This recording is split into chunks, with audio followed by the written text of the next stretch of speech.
พวกนี้พัดโอ้มีรีดให้พ่อมขอโทษเด้ออืมว่าลูกไผ่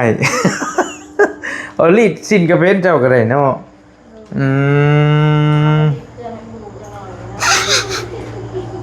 บ่ไหวแล้วยังบ่ทันได้ซักบ่ได้เอามาให้รีดให้กันเนาะซักกะคักทั้งอันนี้แหละอันนี้พร้อมตัดใส่คอใส่ยังไงเขาจะรีดให้พร้อมใส่หนูเองส่งโดยอันโต๊ะรีดแล้วก็บางนี้พี่น้องจนว่าจนจนขาหนูซ้ำกันเลยเห็นป่ะมันเงื่องแหละ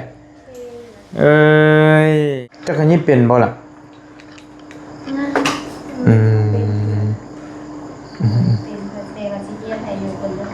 งานอดิเรกเราเป็นงาน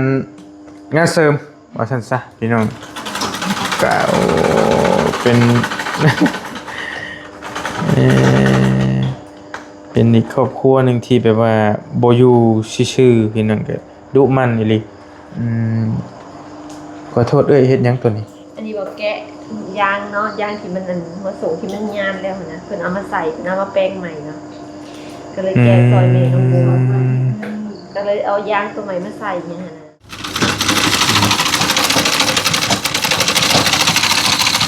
ปีแล้วต้องมีจังหวะมันอีกได้เนาะบ่ได้จังหวะมันก็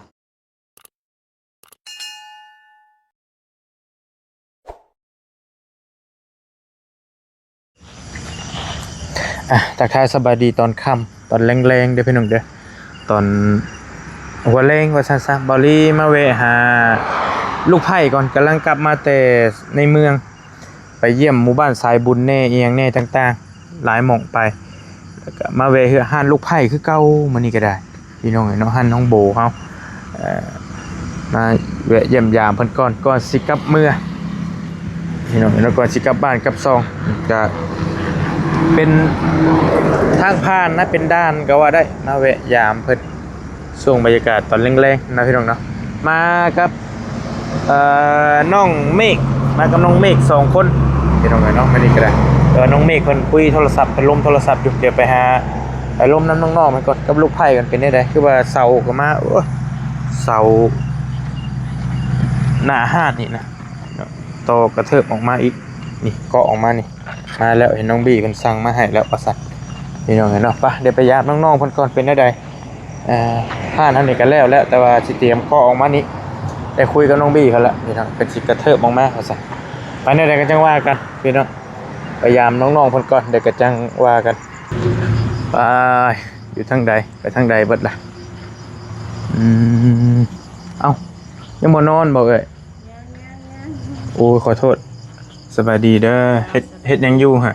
ยิบสินแล้วก็ใส่ย่างส่งให้เอ้าเอ้ยมันก็อยู่หั่นโอเคโดยอันเขาเจ้ามายิบนำบ่แม่ยิบส่งยิบสินนี่แหละส่งนี่ก็มาใส่ย่างส่งตัดค้าส่งใส่ซิปส่ง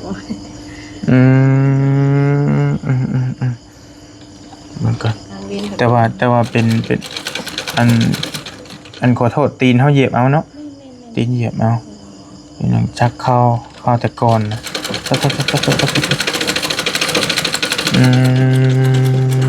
โอ้ยเก่าลายและผุพังหมดแหละเดี๋ยวนี้เขาเจ้าใช้จักมัน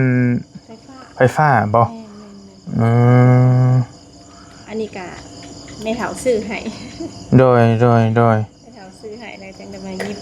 พื้นเท่าไรนี่ขอโทษยิบสินนี่พื้น60,000สินตะเคียนนั่นนี่เนาะขอโทษพี่น้องสินไม้สินยังเข้ากับมายิบนำสินตะเคียน60,000ประมาณบ่ฮอด100 บาทน่ะพี่น้องพื้นนึง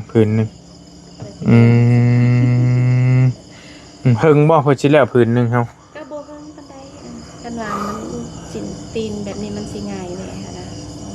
ถ้าเป็นสินไม้เฮาก็ถ้ามันตีน2ดุเฮาก็ต้องได้ตัดเป็นพื้นซะก่อนแล้วเฮาจะมาใส่ตีนมันหลังอีกโดยต่อใส่กับพื้นเลยแล้วเฮามายิบตัวเดียวง่ายกว่าโดยแล้วก็คือมีอีกคนอยู่ไสโบบ่ฮะโบลิด เฮ็ดหยังเบิ่งขอโทษเด้อเบิ่งบ่เข้าไปเฮือนเพิ่นก่อนมันยังพิลึกอีหลีบ่พากันหลับกันนอนอีหลีดุมันอีหลีผู้นี้พัดโอ้มีลีดให้พร้อมขอโทษเด้ออืมลูกไผ่ ลีดสิ้นกระเว้นเจ้าก็ได้เนาะ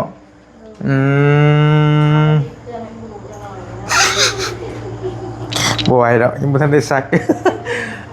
บ่ได้เอามาให้รีดให้กันเนาะซักกะคักทั้งอันนี้แหละอันนี้พร้อมตัดใส่คอใส่ยังแล้วเขาก็รีดให้พร้อม รีดให้พร้อมใส่ถุงไอ้ส่งนะโดยอันโต๊ะรีดแล้วก็บางนี้พี่น้องจนว่า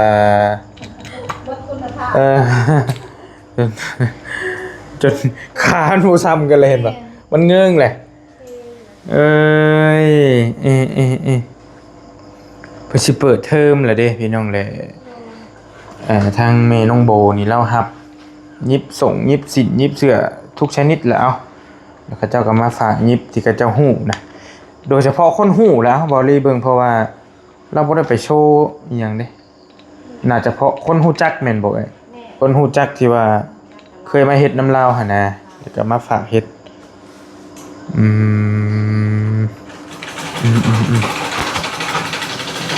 โอเคได้จักโตแล้วกำลังรีบนะนี่บ่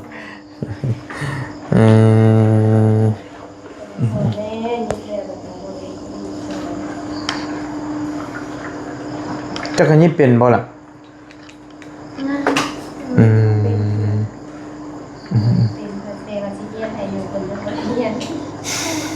ต้องถ่ายทอดวิชาได้เนาะโดย60,000 10 ผืนก็600,000อะไรเอาโอเคอยู่ได้นี่น้องนี่เนาะ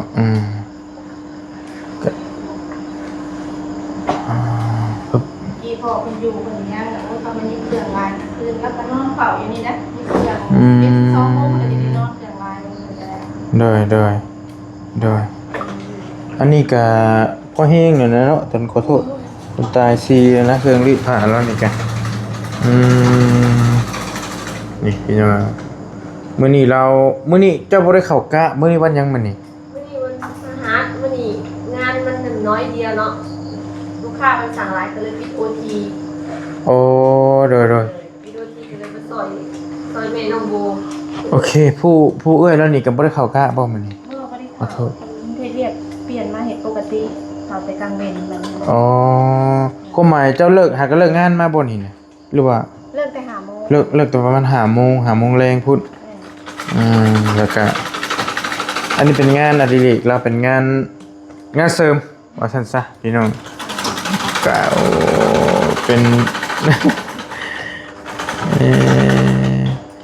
เป็นอีกครอบครัวหนึ่งที่แบบว่าบ่อยู่ซื่อๆพี่น้องก็ดุมันอีหลีขอโทษเฮ็ดหยังตัวนี้อันนี้บอกแกะยางเนาะยางที่มันหัวสูงที่มันยานแล้วนะเพิ่นเอามาใส่เอามาแปลงใหม่เนาะก็เลยแกะซอยเมย์น้องโบก็เลยเอายางตัวใหม่มาใส่เนี่ยนะเอาตัวเก่าออกซ่อมบ่แม่มาซ่อมขอโทษเลยซ่อมแกะตัวเก่าออกเพิ่นเอามาซ่อมมาสวยเด็กผสมน้อยอะไรแบบนี้โดย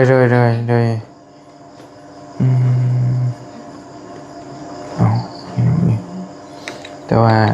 เครื่องจักรเราก็ขอโทษเด้อนี่เราเหยียบเอาเฮ็ดให้เฮาเบิ่งในแบบใดเวลาเจ้าจุบ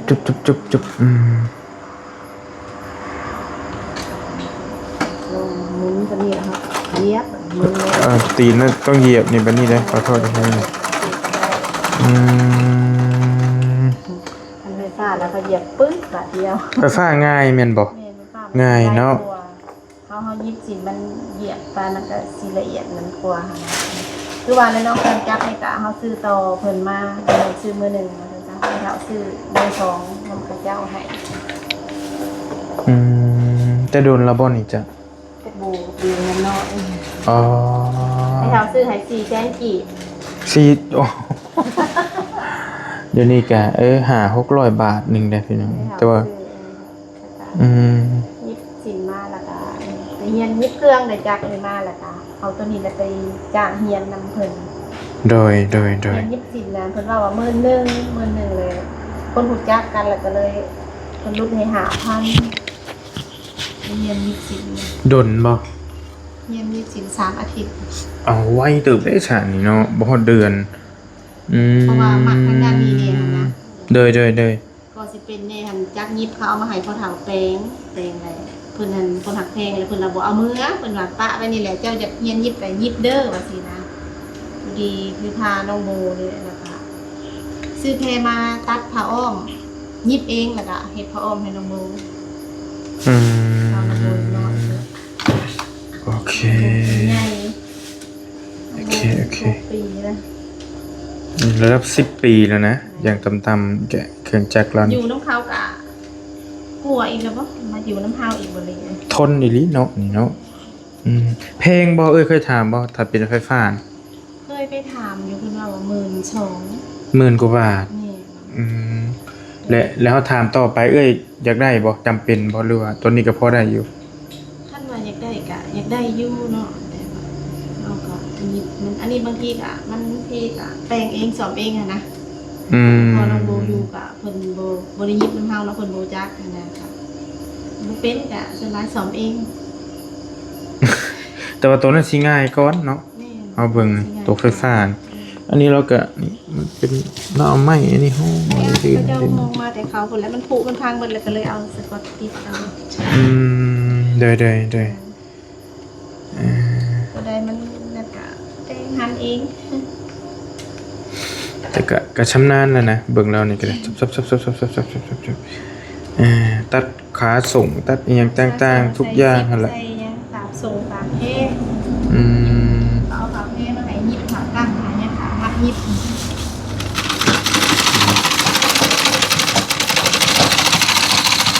ปีแล้วต้องมีจังหวะมันอีกได้อเนาะ บ่ได้จังหวะมันก็หยิบถอยหลัง เออ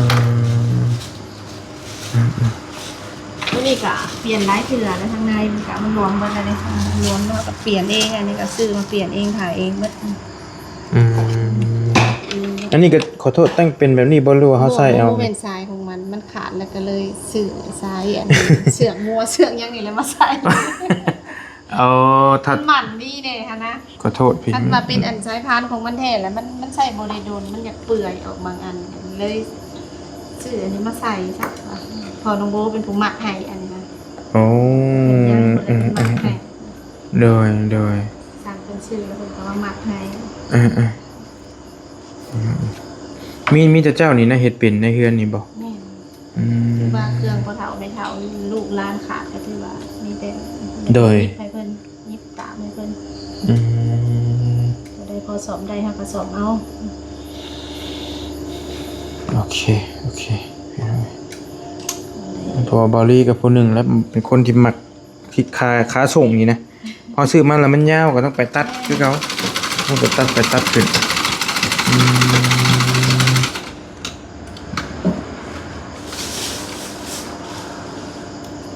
นี่ก็รวมแล้วยังบ่ได้ไปซื้อมาเปลี่ยนเลย แต่เป็นสิบ่มีขายเลยที่ห่อแบบนี้เนาะ มันก็หายาก เริ่มหายากแล้วแต่ได้เริ่มสิได้มาสไลด์เขาก็เอาแต่รุ่นใหม่ออกมานะรุ่นเก่ามีหายากอยู่ได้บางอันก็เป้งเอาใส่ได้แล้วก็ใส่ไปก่อนไปถามบางอันก็บ่มีเขาก็ว่าก็ยามันมาเป้งเอา เอาเบิ่งพี่น้องเสร็จ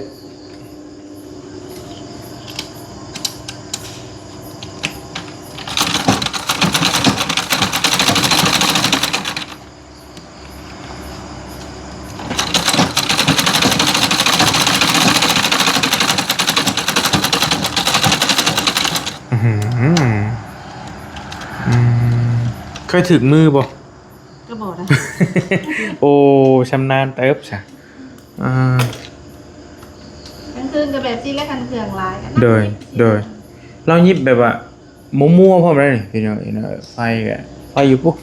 บ างทีก็ซื้อเคยก็ห้ามจักไปทางการพุ่นบางที ทีก็ซื้อดอกไฟฉุกเฉินเคาะใส่ โดย แล้วก็เปิดขอโทษช่องลมนี้เพราะได้ให้อากาศเข้า ข่าวนิดหนึง อืมโอเคโอเคคันว่าเฮ็ดแบบเฮาเครื่องเฮาดีๆแน่นี่ต้องมีป้ายพร้อมเนาะมีป้ายคันว่าห้านค้าเฮาแล้วคักนะเขียนป้ายรับตัดส่งตัดสินตัดหยังเฮาก็แปะไว้หน้าทางหั่น ที่อยู่ได้คันว่าเพิ่น โดย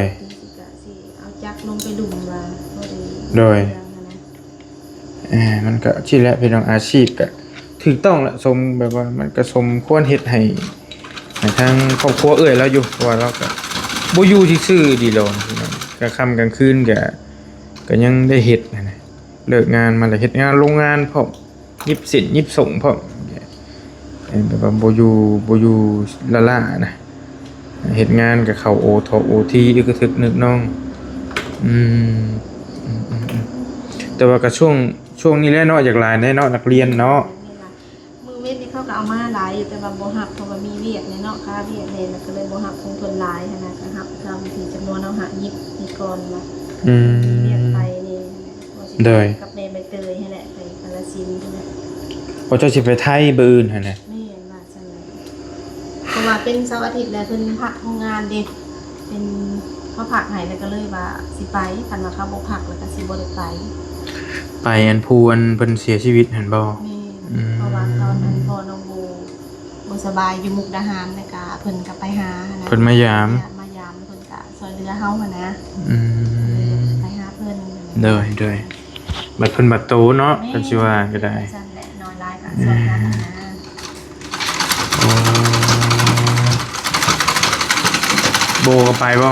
โบบ่ได้ไปตามทรายเจ้าน้องโบ เฮ็งมักถึกมักเพิ่นแล้วฮะ เจ้าคาดองไปเผา บ่เด็ดไปมาต่อเห็นมาต่อน้ำเอื้อยเพิ่นไปต่อน้ำไม่เท่าอีกบางคำนี่ คาดอง75ล้านเหลือ3ล้าน5ว่ะทรายไปดีดีว่ะ ฟิลึกคาดองเนี่ยบ่ให้เว้า ต่อพุ่นต่อพี่อยู่จะรูปได้เท่าไดบัดนี้โบเหลือจักล้านฮะเหลือจักล้านน่ะเพิ่นว่าบ่ได้ซ้ำ โอ้ยเนาะต่อหลายมันสิบ่เอาซ้ำแล้วต่อพุ่นต่อพี่อยู่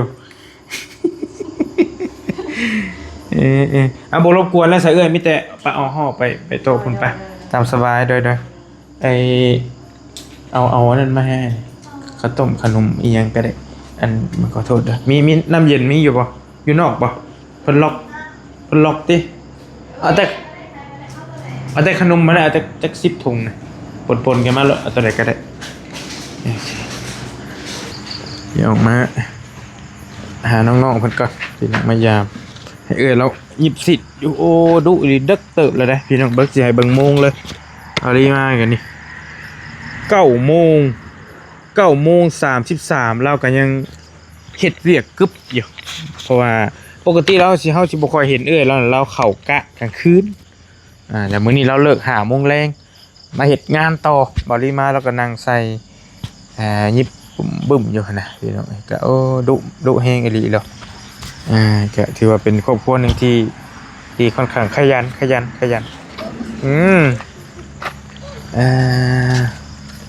ี่น้อยเนาะมานั่งลมน้ำจังหน่อยสิกลับแล้วเด็กแล้วลูกชายกับเมื่อพระแล้วพี่น้องเนาะเด้อสวัสดี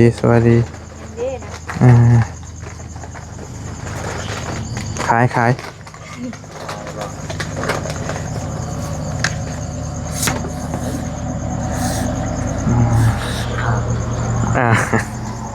เรียนมาในน้ำไผ่อ่านหรือเปล่าจ้ะไปลิขสิทธิ์ได้บ่ได้บ่ได้ลิขสิทธิ์ได้ว่าไปจุดที่เพลงแพงบ่ฮะแพงบ่โอ้บ่ได้กับมันทีมงานมักเอาไปล่อเลียนบ่ลีหลายอยู่เด้บางทีเฮาเมื่อยเด้สินะนี่สิเด้ทีมงานก็มักเอาไปเฮ็ดหยอกเลื่อยอยู่ มันเมื่อยได้แถมบางทีมันบอกหลายเมื่อยดีได้พี่เจ้าแล้วหายใจโอ้ยเมื่อยพี่เจ้าก็เอาไปล่อเลี้ยนเลยผู้นี้เอาตัวอานี่โอ้รอดเอามาแต่น้ำไผ่นี่บ่ได้เสียค่าคู่อันนี้บ่ได้โอ้ยเสียกับกูเท่าไร โอ้ยเพลงนี่เพลง พออยู่ดอกเก้าตื้อ เอามารถเงินถึงเลขเจ้าน่ะใส่ไหมนี่ เก่าตื่นแก่ย่างเขาบ่เห็นหน้า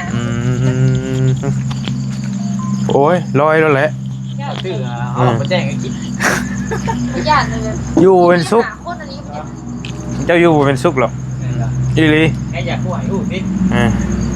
เพราะเจ้าอยู่บ่เป็นสุกอีหลีแต่เจ้าถึก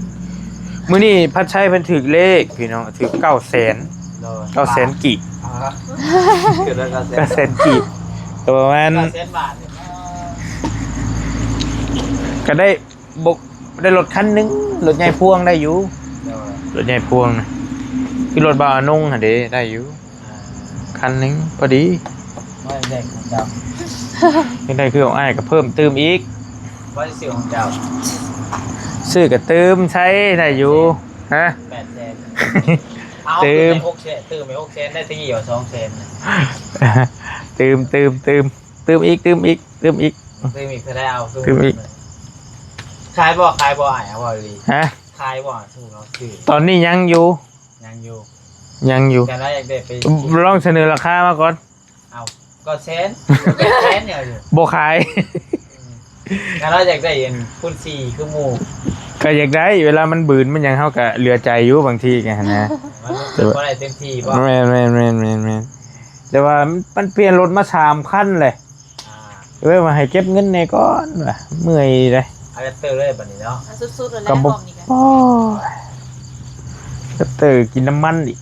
เฮ้ยเตอร์คือว่าจำกัน โบโจบ่มีอันนี้17 18มันมีโหมดอันอื่นก็2นึง บ่มันบ่ได้หรอก15 16นะจะแรกคันว่าคนสไตล์คันคอยเพี้ยนอีหลีเห็นนะคอยคือบอลลี่ก็สิได้อยู่จักแหละคนขับรถบ่ค่อยไวปานใด คือเฮ็ดรถลุงแม็ก8 10ต่อลิตร แม่นเห็นนึงมือตอนขึ้นลองแจ้งก็แม่ก็ได้ แม่นอยู่บางคลิปไม่เตียงอยู่8กิโลต่อลิตรโอ้ว่าขนาดทางสบายเลยฮะ ของบอลลี่มัน17ตอนนี้มันขึ้น17ลัก17ลักต่อลิตร17ลักปลายมันก็ต่างกัน ต่างกันหลาย ทบเท่าไรทบคูณ2แม่นเพื่อเฮาเที่ยวเติมน้ำมันบ่ไหวพี่น้องแม่นอยู่ว่ามีรถใหญ่กันเนาะ บ่มันก็ว่าตามจริงขนาดตำจักมันยังยากเลยเฮามามันก็ล้าน5แสนเดิมบาทนี่ ดึกเนาะ ชาติเอ้า ตำจักก็แสนปลายอยากจะตายเลย แต่ว่าเฮาปล่อยให้มันเบิดหลายนี้แต่เก่าก็8-9 แสนบ่แต่ประกันบวกน้ำมันขึ้นแน่หั่นแหละเอ้าพี่น้องเอ้ยปกติมันก็บ่ได้เบิดปานนี้ดอก ถ้าตอนบ่ขึ้นก็ค่อยๆอยู่ได้ โดย7-8 แสนยังได้หลายแน่เติมแต่เก่าก็ช่วงน้ำมันบ่ทันขึ้นโอเคอยู่นี่ป้าไปบางที่จน2ล้านสิฮอด2ล้านก็มีพี่น้องนักอยู่มีเงินเดียวบ่ได้เนาะโดยมีเงินซื้อรถคนเดียวบ่ได้ต้องมีเงินเติมน้ำมันมีเงินโฟมไว้แปลงรถ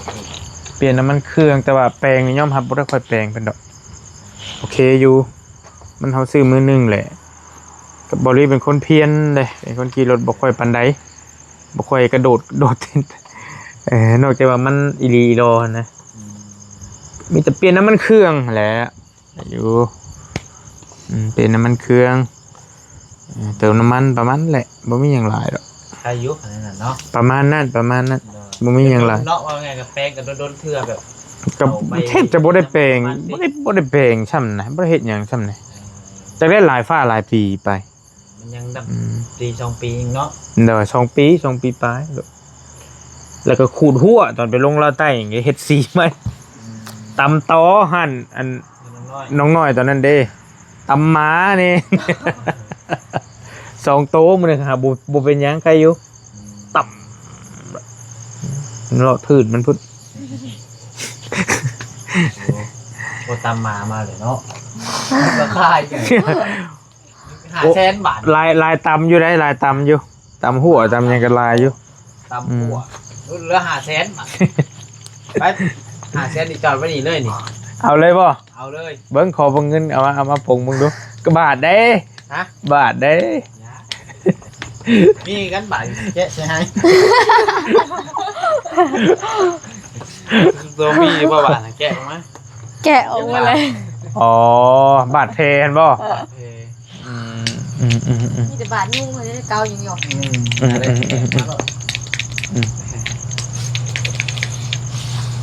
อ่ะเกิดมาเวะยามลูกไผ่พี่น้องกันจังหน่อยก็สิกลับละมา เมื่อได้จะพึ่งเริ่มการต่ออ่ะ ประมาณอื่นนี่แหละ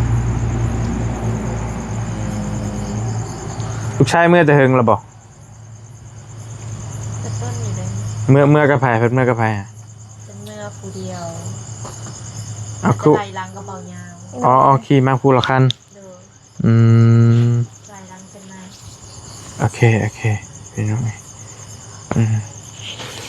กับประมาณนั่นแหละเมื่อได้มาบอกน้ำซ้ำนี่แหละ โดย ไปแล้วมันมีกระถาอยู่คุยอันนั้นอยู่พี่น้อง ครับจานแรกนี่มือไม่ใช่บาท เจ้าชิมเมื่อนอนพุ่นบ่ ฮะ ฮะอ๋อโอเคอ่ะสะดุ้งมีสะดุ้งโอเค